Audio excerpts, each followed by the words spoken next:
it should start recording automatically. Okay. So what I want to talk about is something that blew my mind recently when working with a potential client, shall remain nameless, which was about sponsor ROI. So the advice that I found was monthly discipline. Deliver ROI proof to sponsors before the renewal conversation, not after, not during, before. You show sponsors the data proving their investment worked, leads generated, audience reached, brand impressions, meeting quality, then review the results together, then ask for renewal. The sponsor who sees proof of 3-to-1 ROI doesn't negotiate the price down, they negotiate package up. So sounds like pretty clear and simple advice, but from some prospects we've worked with, I have seen that the sponsor stuff is like, I don't want to say an afterthought, but definitely like old school kind of PDF, here's what you're going to get stuff. But I didn't see, there's very, very like maybe a Google sheet, but very little actual hard evidence of ROI for sponsors. So maybe that's just my bad experience. We haven't worked with a million clients. So what's been your experience and what do you think about the world of sponsor ROI in the events industry, please, Bogdan? Yes, to what you said. I think you can break the conversations in two because you wanted to show something nice, presumably. One is how you collect the data, which is a different conversation. And the second one is how you present the data. And it doesn't have to be sponsor. It can be any stakeholder, but sponsors are very important because they paid the most money in theory or on paper. So it can be a high-end exhibitor. And everybody gets data after. So if you have and especially the data on things that are not necessarily live or untouchable or touchable, so like lead retrieval. So if you have an exhibitor and you have a specific number of leads, you have a live kind of access to it, technically speaking, in most cases. But if you have a banner or a trade show or you sponsor a stage, you don't know how many people actually came. You don't know if you have a QR there, unless you have a QR code that can be scanned. And that means that after the event, you will get an email saying, oh, let's talk about your presence at the event. And the team tries to quantify how many people came to the session, for example, how many people interacting with it, how many people walked in for the show. So you have some very generic numbers from there. Because that's the part I want to focus on is the people who sponsor behind the scenes, the banners, the official app has their logo on it or something like that. So not exhibitors. Exhibitors is another conversation. If you're an exhibitor and you're sponsoring, great. That's easy to measure. You have tools that you can measure footfall and all that stuff. What I want to talk about is, I'm stupid example. I'm Nike and I'm sponsoring an event that's about fitness tech or something like that. My banner is all over the place. I'm at the entrance, big ticks everywhere, whatever. It feels a bit like one of those marketing things where you put out an ad on for the Super Bowl and you pay €1 million for it or more, and you don't really see. You see that 10 million people watched it, but what does that mean? Like in the end, the 10 million people saw your brand. What does that mean for? How do you measure that then afterwards for resulting sales, new membership, whatever your target is? Are events actually talking with the sponsors about what their specific targets are in terms of ROI? Like, do they talk about what their deliverables are and how do they measure those deliverables for those types of sponsors? Yes and no, depending on the event, depending on the team, depending on how you do that. The reason is that some of this work is also on the sponsor itself. You can measure, let's say, signups during the span of an event. If you have a banner at the entrance, you want to see how many people actually saw the banner and how many people actually took action within the 2 to 3 days during and after the event. But how do you, hold on a second, because then they sign in. How do you link the person who signed in, where there's one set of data, to the data that you have from your sales? So you see, I've got like 100 sales today. How do I know that one of those came from that banner? I mean, it can be that you might have a QR code, which is usually slightly better, that gets people to sign up if it's a sign up, for example. But if you just have a banner, it's more brand awareness. So you're trying to figure out with your marketing team what's happening. On the other side, the point that you made earlier is that events need to be better at proving that their events are efficient, so giving more data or more options to get data to the sponsor so you can prove that. That's tough though, when you're, if if we say we're efficient because there was a Nike banner at the entrance and people came and got their badges and they must have looked at it, to then see that somebody bought a pair of Nike shoes in a shop is impossible to measure. You can't contact all of your distribution points and say, that is honestly, it's more about the brand awareness and putting Nike in a specific place. I mean, if you look at another subject that we like the Comic Cons, where Crunchyroll has a big presence, they do a lot of work to try to capture that data on site. So drag people from the entrance is not a banner with Crunchyroll; it's a come to our stand and buy something. Well, so there's a good example. There's a good example of where you as an event provider are at a loss because, say there's lots of brand awareness. Crunchyroll, as the example for anime, NYC, they get a huge uptake every year in subscriptions. Great. But, they would see that timeline wise. They would see we did the event and on that day and afterwards, we had a 20% increase in usual of uptake. That's awesome. So that from their side, they can kind of see some tentative relationship, some anecdotal relationship between their sponsorship and sales. For the event provider themselves to take that the next year and say, so guys, remember when we got you, because Crunchyroll don't have to share that with the event provider. They don't have to say, oh guys, that's awesome, we got 20% increase. They could keep that secret and the next year be like, actually it wasn't that great, our increase in sales, like we want a discount. Whereas what you should have is that the event provider has some way of, I walk in there and I see Crunchyroll, I open my phone and independently go to that website and sign up. There's no way to tell that happened because I saw the banner. So the event provider's at the loss. The event provider has that disadvantage of not being able to actually connect that action that they took with their stats to then say, oh, hold on a second, Crunchyroll, we can see that we actually got, 10,000 people who looked at the banner and therefore, like you said, scanned a QR code, which means there's a UTM in there, so we can prove that those guys came from our banner. So, we need to provide those statistics to us. But how do you architect it so that as an event provider, so that you have that system locked down, so that you know that you're going to have the stats afterwards to provide to the sponsor?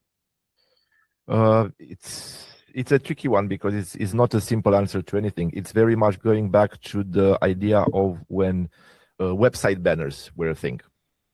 And I'm sure you have to click on the banner. There's a UTM. There's a click.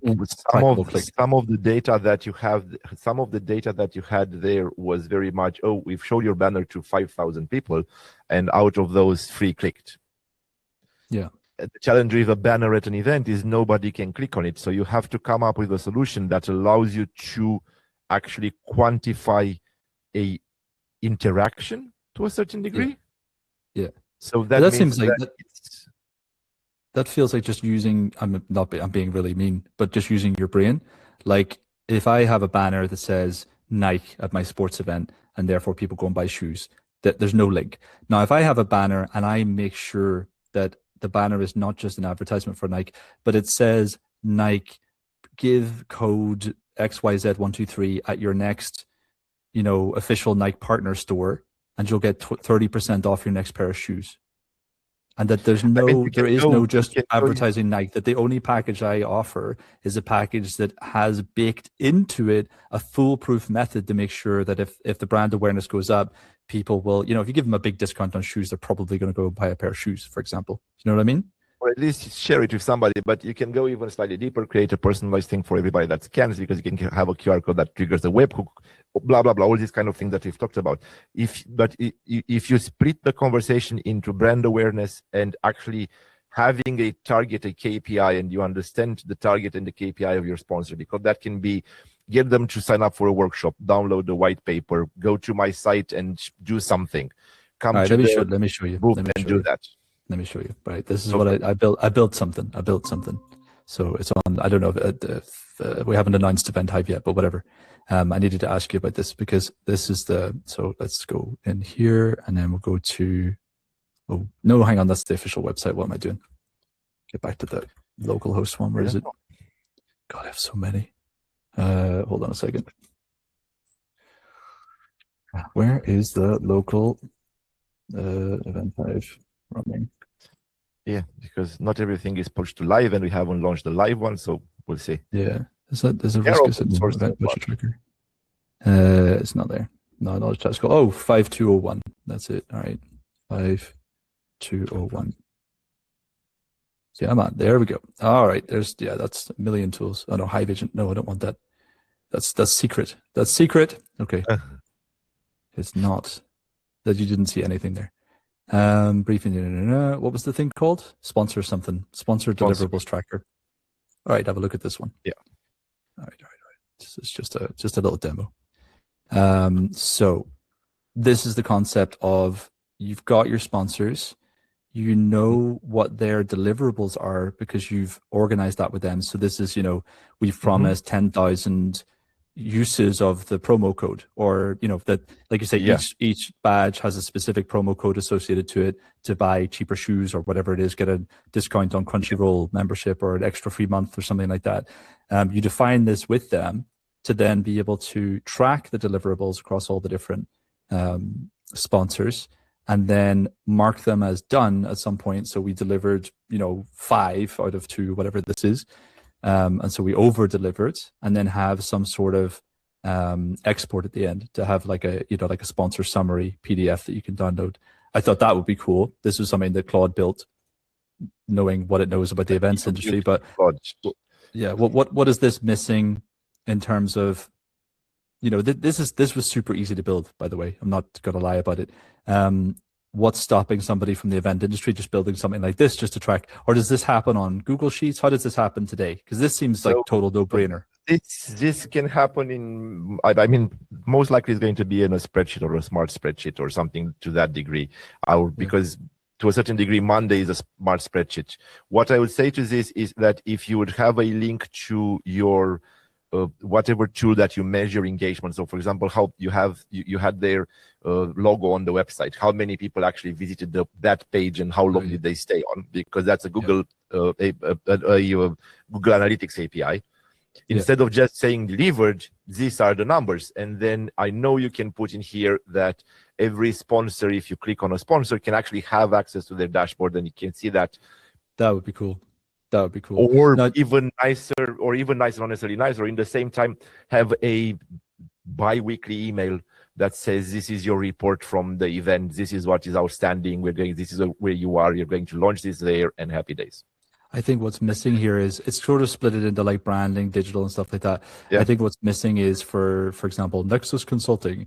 I think that logo, what you said, logo on event website, we delivered 1 logo or 5 logos or whatever they agreed to. Yeah. But then a sub deliverable should be something like how many views there were of that logo, what you said, so that we promise at least 10,000 views of that logo. So there's like a sub deliverable, like that deliverable split into different bits, maybe.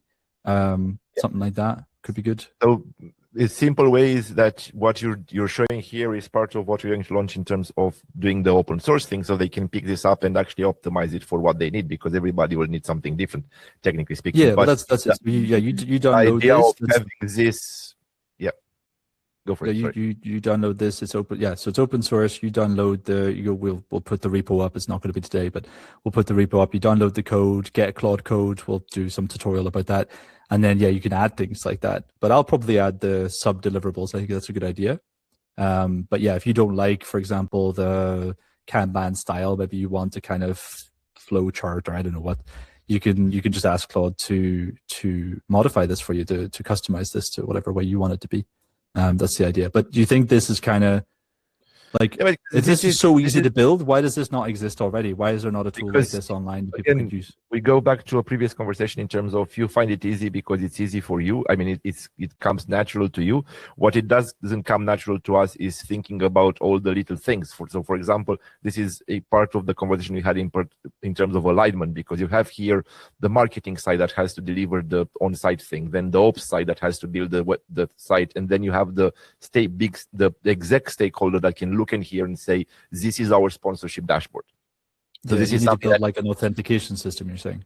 Yeah, so both an authentication system, but also the way we think about it in terms of putting things together also needs to be happening in the event side, where it's not about marketing doing something, it's about the event doing something to make the sponsor happy.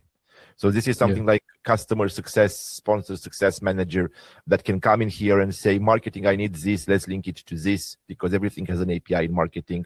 Sales, 99% have an API, so we know if they sold and what they sold. Ops should have an API based on what we're going to build anyway afterwards, and then it comes in and you have an overview of your sponsors. So this can be coming, and then you'll have the authentication system where the sponsor can log in and see their dashboard. You know what would be really cool, by the way?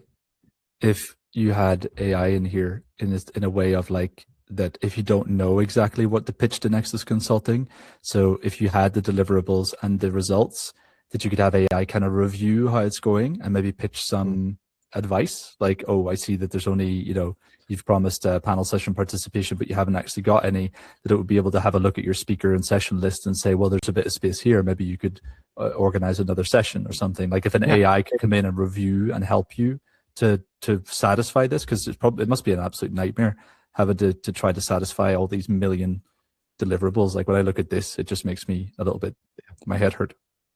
Yeah, just talk to Lou about the ops site, and you know my feeling about it. I mean, you can do benchmarking on this very easily then, because you know what's happening if you put all your data together. But it's just the tough part is not building the front end, is thinking about how you link everything, is thinking how you make it done and how you link the data, and that's where you'll have the biggest problems, because for us at least the front end is not the hard bit. For us, understanding exactly what you need as an event organizer is harder. Well, talking about alignment between teams, like for example, logo, this one in the example, logo on website, it's pretty much every sponsor. So how do you update this to one without a human user having to go and check the website to see if the IT team has actually done what they were supposed to, or the IT person has done what they were supposed to do? That's your AI friend. Yeah, well, that's the AI that then says, okay, can you please review? And the AI goes, okay, I'll go and check the homepage. 111, tick, tick, tick, tick, tick.